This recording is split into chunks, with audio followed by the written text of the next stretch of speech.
Labą dieną, mamos, tėčiai, mokytojai. Džiaugiuosi, kad mūsų gretos kasdien vis didėja ir mūsų YouTube kanalas Vaikų ugdymas toliau tęsia savo projektą Kurkime laimingos šeimos istoriją. Ir džiaugiamės galėdami prisidėti savo įžvalgomis, tikimės, kad mūsų diskusijos, temos jums bus aktualios ir padės rasti tinkamiausius sprendimus esamuose situacijose. Šios dienos tema apie 2-3 metų vaikų kandžiojimąsi. Ši tema nėra tik mūsų sugalvota, kadangi tenka bendrauti su skirtingomis ikimokyklinio ugdymo įstaigomis. Turime ilgalaikę partnerystę, labai ją vertiname, džiaugiamės, kad galim padėti bendruomenėm savo viduje rasti tinkamus sprendimus ir tinkamai išsispręsti iškilusius iššūkius. Tik stiprios bendruomenės sugeba pačios savarankiškai, jeigu reikia pasitelkia profesionalus, išspręsti klausimus, atliepiant vaiko poreikius ir surandant vaiko gerovę užtikrinančius sprendimus. Ši tema gimė bendraujant su tėveliais, kurie ateina į individualias konsultacijas, taip pat su atskirų grupių tėveliais, kur kartu diskutuojam ir kur susirinkę vaikučių tėčiai ir mamos nežino, kaip elgtis, kaip pastiprinti savo vaikus, kad jie tinkamai mokytųsi išreikšti savo jausmus ir kaip sustabdyti vaikų kandžiojimąsi, bei kaip elgtis tiem vaikam, kuriuos kandžioja. Ir kartais mokytojai ir tėvai jaučiamės beviltiškose situacijose, nes nežinom, nerandam būdų, kaip padėti savo vaikam. Tai šiandien pasikalbėsim apie tai. Bet prieš panyrant į temą, man toks klausimas ruošiantis šiam pašnekesiui iškilo.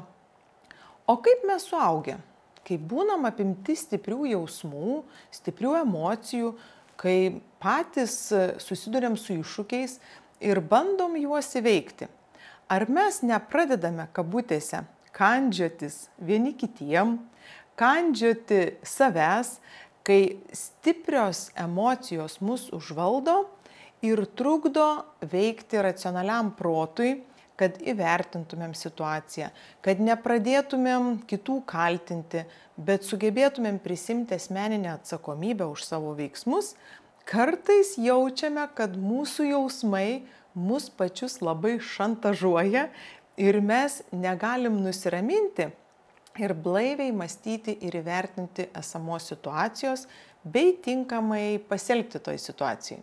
Manau, tai yra labai svarbus žmogaus raidos etapas, kai žmogus pradeda suprasti, kad jis yra atskiras žmogus nuo tėčio, mamos, kad jis turi rankas, kojas, kad jis mokosi ištarti, pasakyti žodžius, įvardinti tam tikrus dalykus, išreikšti savo norus, poreikius. Ir žmogus mokosi, kaip tai padaryti, kaip patenkinti poreikius greičiausių kelių. Ir mums užduotis, kaip padėti vaikam, kad jie pasirinktų tinkamus veiksmus.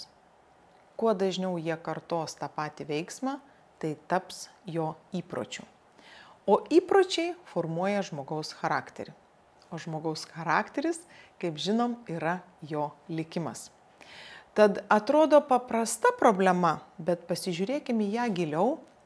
Ir tai kalbu ne šiaip sau, bet tam, kad motyvuočiau jūs nepalikti to savieigai, bet skirti tam dėmesį, atitinkamą dėmesį ir padėti vaikam sustabdyti netinkamą elgesį, kad jie norėtų elgtis tinkamai. Ir tai formuojasi tarpusavio santykių modeliai, kaip jie ateityje bendraus tarpusavyje. Ir mes pasmerkiam žmogų arba nesėkmingam bendravimui, nelaimingo žmogaus būsenai, arba padedam išsiugdyti įgūdžius, kurie jam padės visą gyvenimą. Pasikalbėkim apie tą kandžiojimąsi ir ką turėtumėm žinoti kiekvienas, nes dabar yra tas laikas, kai vaikas yra 2-3 metų, pas jį atsiranda emocijos. Ir jis mokosi tas emocijas išreikšti. Ir kaip ir traukinį, ant kokių bėgių mes jį pastatysim, taip jis paskui per gyvenimą ir važiuos. Ir jeigu mes padėsim jam atsistoti ant tvirtų bėgių, tai paskui jam bus daug lengviau. Išsiugdyti įpročius paauglystėje, suaugystėje yra labai sunku. Įmanoma, bet tas reikalauja daug daugiau pastangų. Tad tai, ką galime padaryti dabar, negalėsime to padaryti, kai vaikui bus 10, 14 ar 15. Negalėsim jo sugrąžinti į 2-3 metų amžiaus tarpsnį. Ir kas yra labai svarbu, kiekvienoje situacijoje mes žiūrime, stebime, kada tai įvyksta, kada vaikas įkanda, kokios yra aplinkybės. Mes esam ne tiek mokytojai, tiek tėvai, kurie kritikuoja ir baudžia, bet tie, kurie kuriam aplinką, kurioje vaikas nori elgtis tinkamai.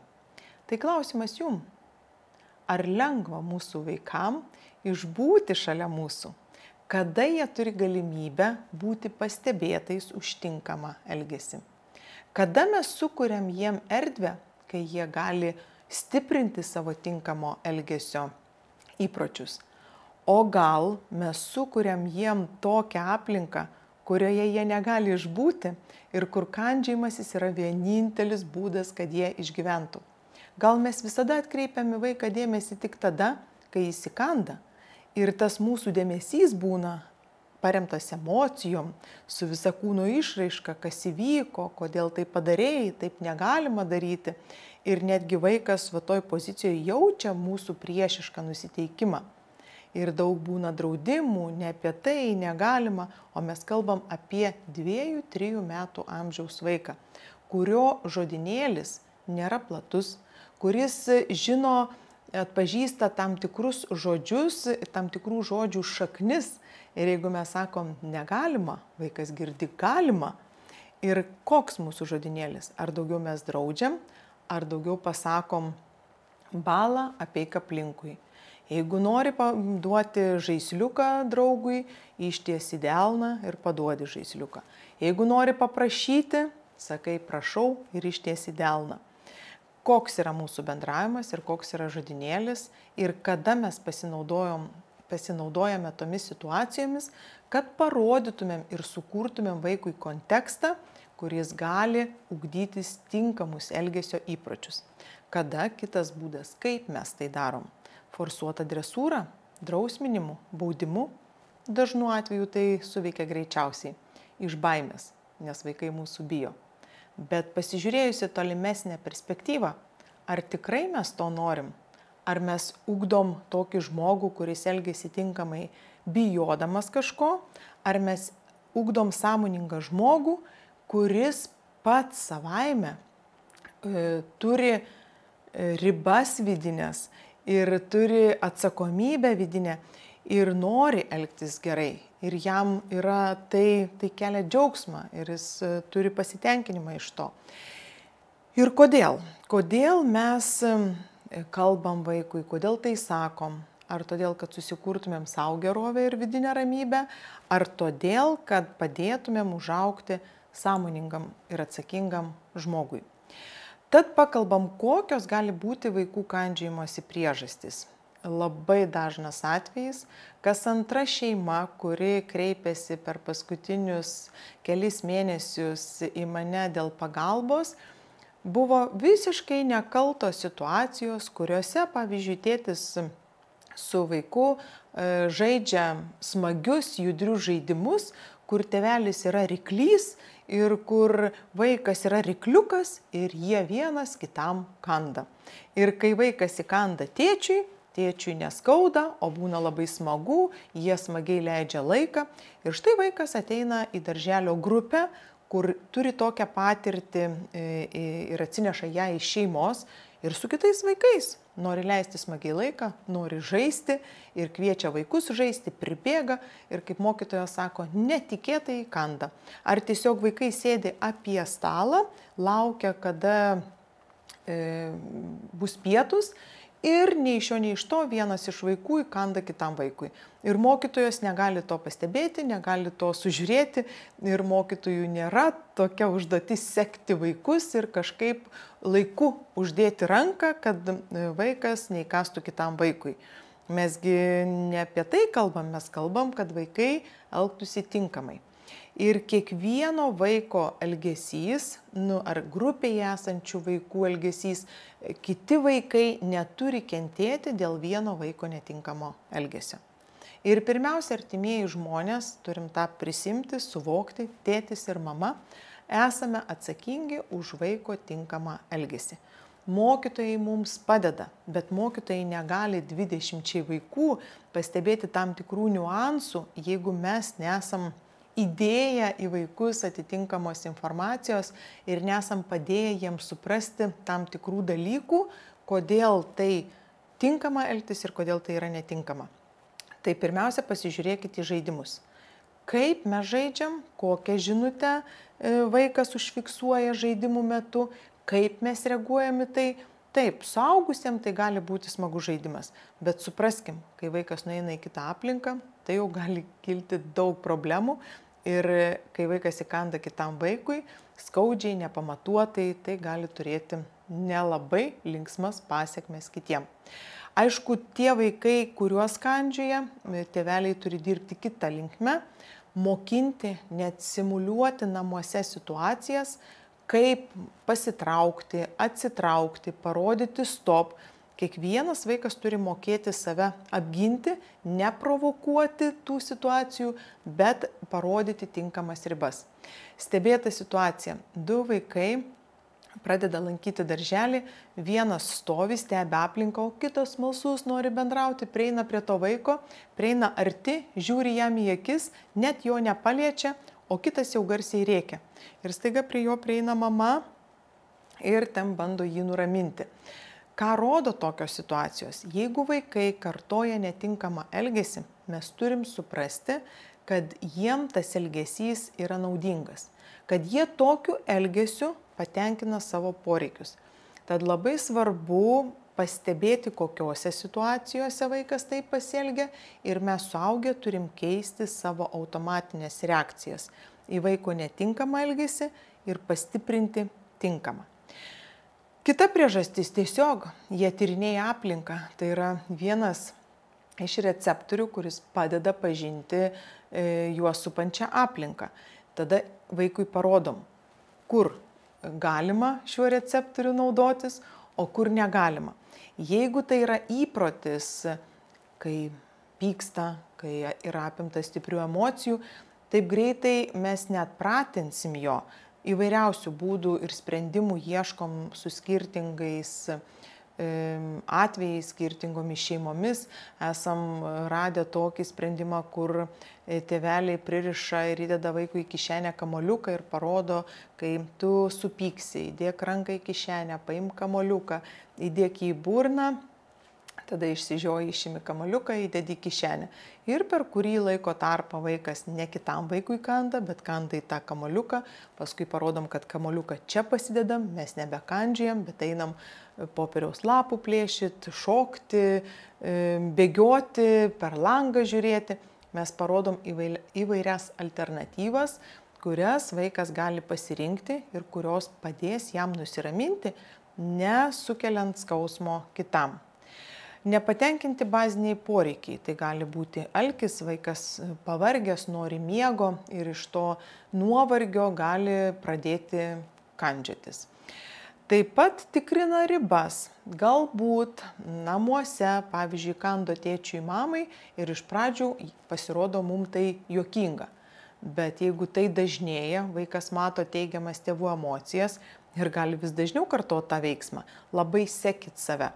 Kartais atrodo nekalta reakcija, nekaltas toks vienas į kitą pasižiūrim, mama nusišypso tėčiui, tėtis mamai, vaikas tai užfiksuoja, kitą kartą vėl tai kartoja.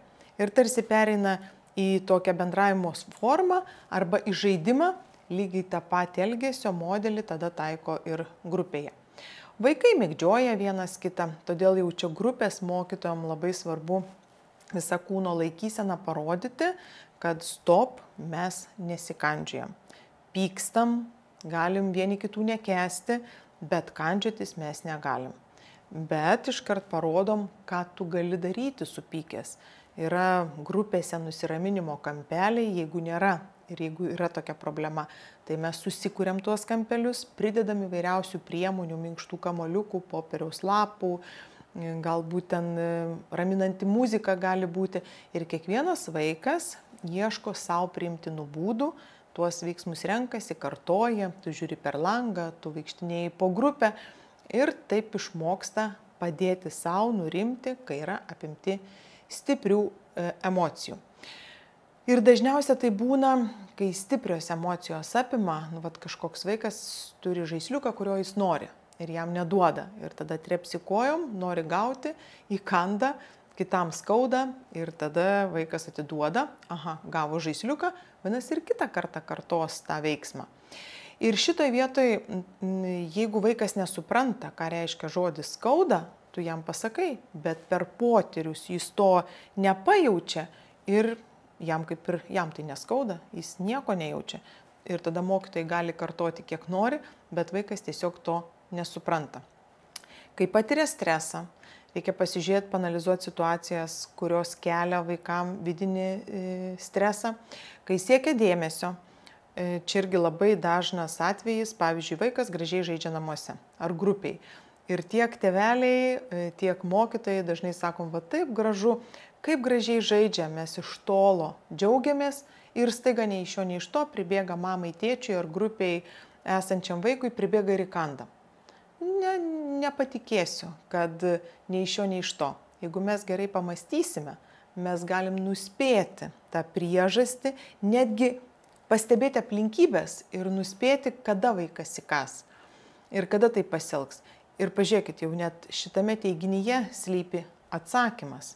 Kai vaikas gražiai žaidžia, mes džiaugiamės, mes neprieinam prie jo, nepasakom, kad va, aš mačiau, tu apvažiavai su mašinyte aplinkui draugą. Tu nepuolei jį, bet tu apvažiavai.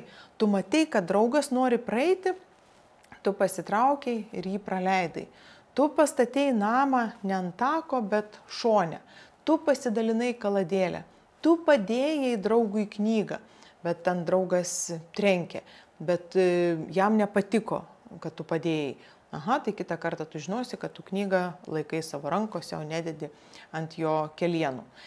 Ir tokiu būdu, kai mes pastebim vaiko tinkamus veiksmus, pagiriam, ar tas pagirimas yra įvardinant, užfiksuojant vaikui tinkamą jo veiksmą, jam sumažėja vidinė įtampa ir jis tada nebesiekia dėmesio netinkamų elgesių. Bet jeigu mes to nepadarom, tada kas belieka? Vaikam blogas dėmesys yra geriau nei joks. Tai tada jis ir vėl puola, griūva, kanda ir tada iškart tėčiai, mamos, mokytojai iškart sureaguos. Negalima, taip nedaryk ir tokiu būdu vaikas nesąmoningai tampa dėmesio centre. Labai stebėkim save, kada ir už ką pagiriam ar atkreipiam dėmesį į vaikus. Dažnai tai būna ir iš nuovargio ir kai vaikai nemoka kalbėti, tai dažniausiai naudoja kitas kalbas. Ir kandžiojimasis gali būti kaip bendravimo forma, kuri padeda vaikui patenkinti jo poreikius. Tad kitas svarbus dalykas – lavinkime vaikų kalbą ir eikime su vaikais į gamtą, kuo daugiau įvardinkime per potyrius, jeigu nukrito lašas ant skruosto, lašas, šlapia ir ypač tas situacijas išnaudokime, kur yra patyrimai per 5 receptorius – klausa, uoslė, skonis, rega ir lytėjimas. Visus tuos 5 receptorius, kad vaikas geria informaciją iš aplinkos, o mes įvardinam, pavyzdžiui, bėgo vaikas, pargriuvo, susižeidė koją, jam skauda. Ir neturi būti ilgi sakiniai, skauda. Ir pasakom, skauda. Ir vaikas jaučia tą skausmą. Tada jis susieja žodžio prasme su skausmu. Kai mokytojos grupiai pasakys, kad vaikui skauda, tu trenkiai žaisliuku jam per rankas, jam skauda, tada jis supras, skauda taip, kaip jam skaudėjo, kai jis susižeidė kelieną. Ir tada dirbam su pasekme. užtveriam, nuvalom, papučiam.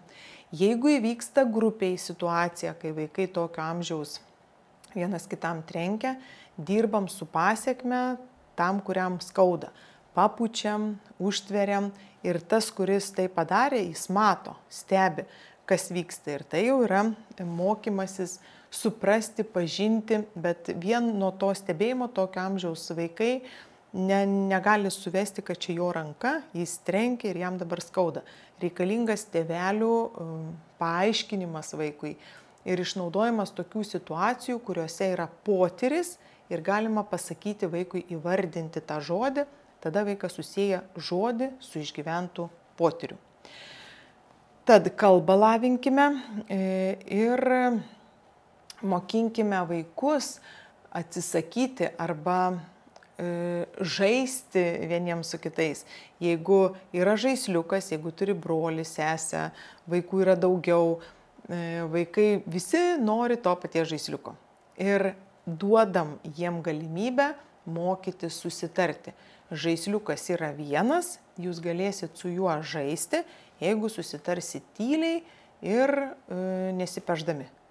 Jeigu jūs triukšmaujat, tarpusavyje pešatės, aš tą žaisliuką paimsiu ir pakelsiu ant tos spintutės. Aišku, mes suaugę visada būnam ir stebim.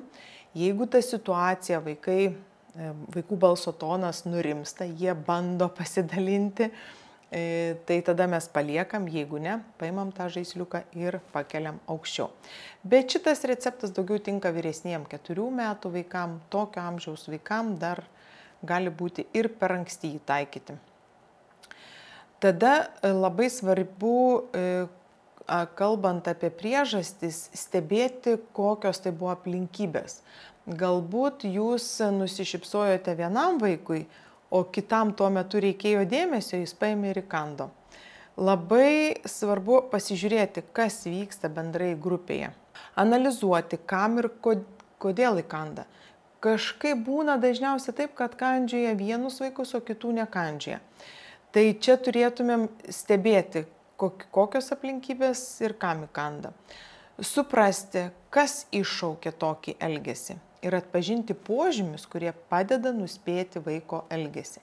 Kaip sakiau, nepatikėsiu, kad, sakom, netikėtai tai įvyko. Kiekvienas vaiko veiksmas turi priežastį. Mūsų suaugusiųjų užduotis stebėti ir analizuoti, ką aš prieš tai pasakiau, ką aš padariau ir kokia buvo ta aplinkybė, kuri iššaukė vaiko tokį elgesį. Kas svarbu, kad kandžiojimasis dažniausia nėra tokio amžiaus vaikam būdingas kaip kažkoks kenkėjiškas elgesys. Daugiau tai yra emocinės vidinės įtampos iškrova ir tokiu būdu vaikas nori susikurti kažkokią savo vidinę ramybę ar dėmesį atkreipti. Už to veiksmo slypi jo poreikis. Mes turim suprasti, koks yra vaiko poreikis ir rasti tinkamus būdus padėti vaikui patenkinti šitą poreikį. Dažniau tai būna, kiek grupėse tenka susidurti su tom situacijom, kad kandžiojasi berniukai, bet kandžiojasi ir mergaitės. Dar tokią pastebėjau tendenciją, kandžiojasi dažniau tie vaikai, kurie turi šiek tiek vyresnius brolius ar sesės, kurie 2 ar 3 metais turi vyresnius brolius ar sesės. Irgi daroma prielaida, kad tėvų netinkama reakcija, pavyzdžiui, jaunesnis broliukas ar sesutė ateina, ten trenkia, kažką tai ten pasima daiktus vyresnio brolio ar sesės, ar įkanda, patys pradeda rėkti, į kambarį atbėga tėvai, o barti gauna vyresnis brolis ar sesė. Paanalizuokit šitą situaciją, kaip jūs reaguojate į brolių ir sesio tarpusavio santykius. Šitą temą mes dar atskirai pagvildensime. Tada, kai vaikai sunkiai kalba, negali įvardinti, ko jie nori, iš to pykčio dažnai įkanda kitiem. Ir su laiku išnyksta tie kandžiojimos įpročiai, bet jeigu mes nieko nekeisime savo automatinėse reakcijose, tai gali išnykti arba praeiti, bet atsirasti kitos manipuliacinės vaiko elgesio formos, kurios nepadeda jam tinkamais būdais patenkinti poreikių. Mes turim analizuoti, koks už to veiksmo slypi poreikis. Dabar noriu pastiprinti mokytojus ir atskirai tėvelius, kaip mes turėtumėm tinkamai reaguoti, kad padėtumėm kuo greičiau vaikui atprasti nuo kandžiojimosi. Kad iškart mokytojų reakcija į vaiko netinkamą veiksmą turi būti iškart ir visa kūno išraiška, kad neturi būti didelių šypsenų ar kažkokių tai ilgų aiškinimusi, bet visa kūno kalba parodoma, kad toks elgesys yra netinkamas. Taip netinka ir tam vaikui, kuriam įkando, dirbti su ta pasekme. Iškart apie tai informuoti vaiko tėvelius. Dabar kaip informuoti? Ne kalbėti apie kitus vaikus, neįvardinti kitų vaikų vardų, pavardžių, kitiem tėveliam taip pat nesidalinti apie kitos šeimos vaiką, neįvardinti, koks tai vaikas įkando, bet tiem tėveliam apie jo vaiką, ką jis padarė, ką jis pasakė, kokia buvo situacija, tai yra aukso vertės informacija tėvam. Kai mokytojai įvardina jūsų vaikų stokojamus įgūdžius, tai jūs žinodami galėsit pasinaudoti gyvenimiškom situacijom, kad vaikai galėtų išsiugdyti tuos stokojamus įgūdžius. Ir kad galėtumėm informuoti tėvelius, tai mes turim turėti informacijos. Tai mes nuolat stebim vaikus ir svarbi informacija, kuri paremta faktais. Kai ten, pavyzdžiui, aš pagyriau vieną vaiką, tada mačiau, kaip kitas vaikas, jūsų ten sūnus dukra, atsistojo ar greitai griebė už rankos kitam ir įkando. Ką jums tai sako? Ir va tada pradedam racionaliai kalbėti. Mokytojos ne savo emocijom dalinasi, ne savo patarimais, bet faktais. Kas įvyko ir ką mes kitą kartą galim padaryti kitaip, kaip turim sureaguoti, kad kito tokio karto nebūtų. Ir žinoma, mokytojos parodo vaikam, koks elgesys yra tinkamas. Tai jeigu vaikai žaidžia ant kilimo gražiai, mokytojos atsisėda kartu ant kilimo, stebi vaikus ir tuos veiksmus, kurie yra tinkami, įvardina žodžiu. Ir vaikui žiūrint į akis, vaiko akių lygyje, pasakau, va tu priėjai ir padavei gražiai žaisliuką. Ir sakai, prašau, gal vaikas dar nekalba, bet mes vis tiek pasakom tuos trumpus žodžius. Gal po mėnesio vaikas ir pradės kalbėti. Labai svarbu užfiksuoti, vaikam pasakyti, parodyti. Ir to žaidimo metu, kai tai vyksta, tai yra labai svarbus mokytojų palaikymas, kuris vaikam padeda suprasti, kaip jie turi tarpusavyje žaisti, kad visiems būtų gerai. Ir stiprinti tinkamus įpročius. Čia vėlgi kaip mes tai darom. Ar uždrausdami pakeltų balso tonų ir sakom, kad kandžiotis negalima, ar stebim tą vaiką ir jam pasakom apie tai, kuris teisingai pasielgia. Tai iškart, jeigu mes šitą techniką pritaikysim, pasakysim, pastebėsim, ką vaikas pasakė gerai ir jam pasakysim, 50% kandžiojimosi netinkamo elgesio turėtų sumažėti. Ką turi daryti tėvai? Čia dažnu atveju kyla konfliktas tarp pedagogų ir mokytojų. Norėdami padėti savo vaikam, norėdami išauklėti juos, kad jie poreikius tenkintų nekandžiojimusi, dažnu atveju mus pačius apima emocijos ir mes pradedam auklėti ne savo vaikus, bet vieni kitus. Vyras žmona, žmona vyrą, tėtis mama mokytoja, mokytoja tėvelius. Stop. Šitoj vietoj ne vieni kitus auklėjam, bet auklėjam vaiką ir padedam jam išsiugdyti įgūdžius, kurie yra reikalingi. Jeigu mokytojai jums suteikia faktinę informaciją, tai nėra kritika jūsų atžvilgiu. Tai nereiškia, kad jūs esate blogi tėvai. Tai yra informacija apie vaiką ir pasikartosiu, jum jinai yra aukso vertės. Tai žinodami, kažkokių nedarot skubotų judesių, veiksmų, pats gyvenimas jums pametės situacijas, kuriuose jūs turit galvoti, kaip reaguosit ir kaip parodysit vaikui, koks elgesys yra tinkamas, kaip pastebėsit ir užfiksuosit jo tinkamą elgesį. Ir jūs, būdami su vaikais žaidimų aikšteliai, būdami su vaikais namuose, turit N situacijų, kur galit pastiprinti vaiko tinkamą elgesį. Tada labai svarbus jau mano minėtas pavyzdys apie tai, kaip padėti vaikam savo kūno potyrių, kad ta informacija užsirašytų į atmintį, ką reiškia žodis skauda. Kai įvyksta kažkoks atvejis, vaikas susižaloja, įsibrėžia, paliečia ugnį paliečia, kažkokį karštą vandenį ir jam skauda, jis turi išgirsti žodį skauda. Ir tada mes dirbam su pasiekme. Kai jis savo kūnu pajaus ir supras to žodžio reikšmę, tai tada ir mokytojom, kai mokytojos pasakys, kad čia skauda, tai vaikas, jo kūnas prisimins ir tai bus pirmieji žingsniai į vaiko savireguliaciją ir kito elgesio pasirinkimą. Dabar labai svarbu suprasti, kokį tikslą mes keliam ugdydami vaikus. Kad vaikas būtų fiziškai stiprus, kad būtų socialus, nes tikėtina, kad ne vienas kažkur gyvens urve, bet gyvens tarp kitų žmonių. Todėl apie tai, ką kalbu, gebėjimas atpažinti jausmus, tinkamai juos išreikšti ir sugyventi su kitais yra labai svarbus. Mes matydami tą svarbą paruošėm žaidimą, atpažinkite emocijas. Tai labai tinkamas žaidimas tokio amžiaus vaikam, kur yra sudėtos jausmų kortelės ir yra ikimokyklinio amžiaus vaikų piešiniai, kuriuose parodyti skirtingi veiksmai. Nesvarbu, jeigu vaikas nekalba, mes galim parodyti kaip simbolį, tos kortelės gali būti kaip kalba, kurią vaikas kalba, rodydamas paveikslėliuose. Ir vieni veiksmai yra tinkami išreikšti jausmam, o kiti netinkami. Ar šitos kortelės, ar kitos kortelės.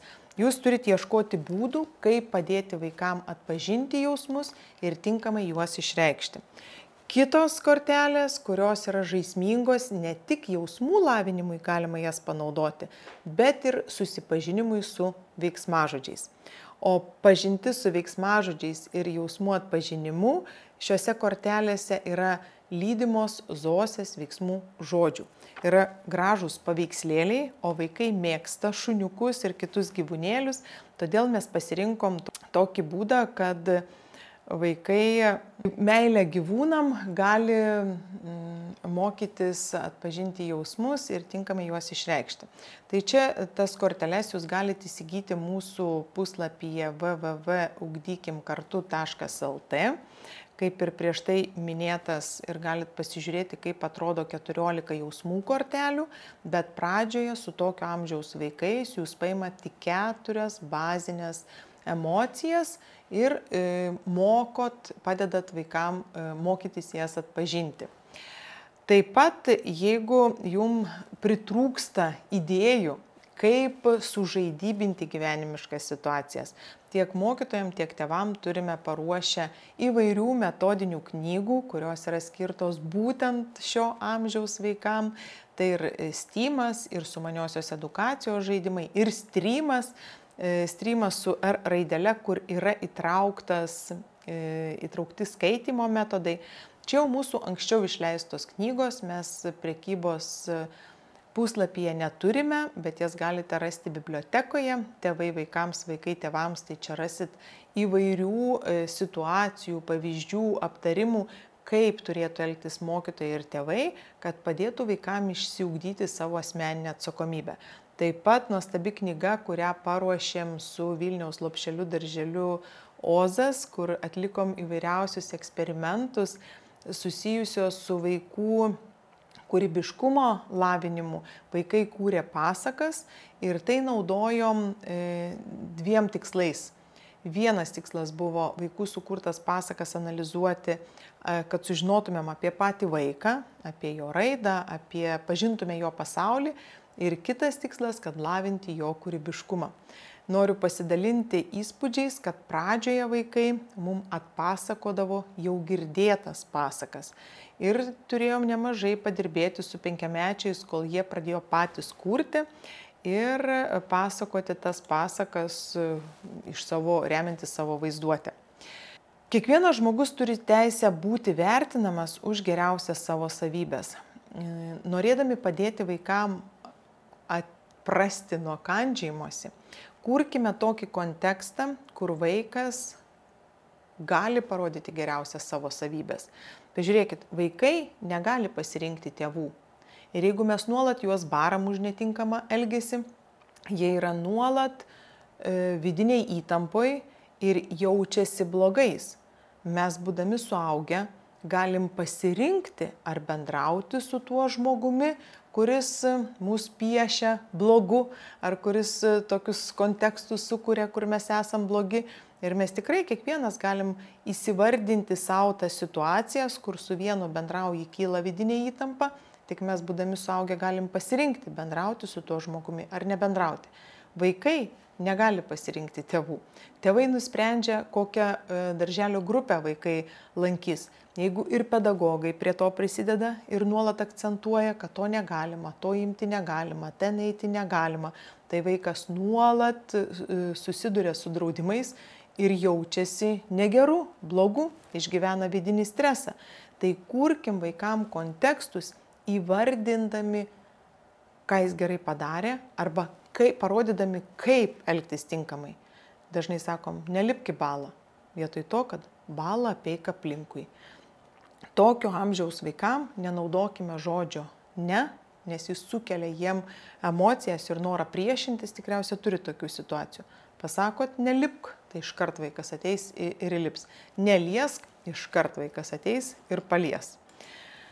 Mūsų puslapis, kurį kviečiame apsilankyti, tai turim 3 puslapius. Vienas yra www.ugdykim.lt, kur yra įvairių seminarų, knygų, informacija apie stovyklas. www.tėvystė.lt, ten rasite testą pozityvios tėvystės įgūdžiams nusistatyti ir vaiko raidai nustatyti.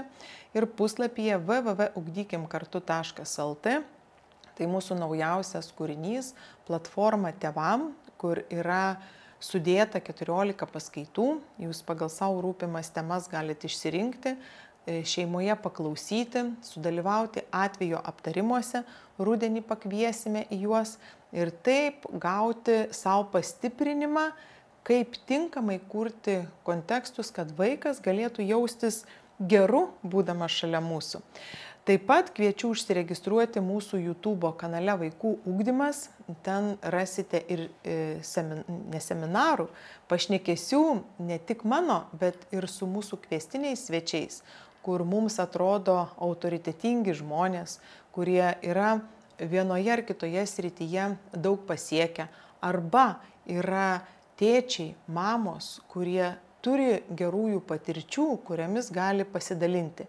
Arba kviesimės žmonės, kurie bendrauja, vienaip ar kitaip turi ryšį, bendravimą su vaikais ir yra atradę savo gyvenimiškoj patirty savo būdus, kaip pastiprinti vaikus ir kaip padėti jiem užaugti savarankiškais, pasitikinčiais savim, renkančiais nesikandžioti sau ir kitiem perkeltinė prasme, bet mokėti suvaldyti savo vidinės emocijas ir leisti protui priimti racionaliausius sprendimus ir moka surasti geriausias išeitis.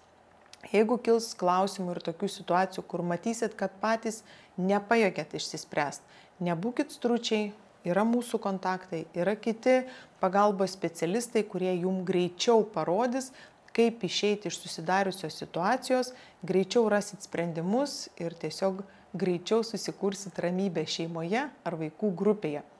Linkiu padėti vaikam atprasti nuo kandžiojimosi, nepalikti to savieigai, kad tai savaime išsispręs, gali ir neišsispręsti, arba gali išsispręsti ne vaiko naudai, bet atsakingai ir ryžtingai imti tą situaciją, išanalizuoti ir tikslingai veikti. Linkiu mums visiems didžiausios sėkmės.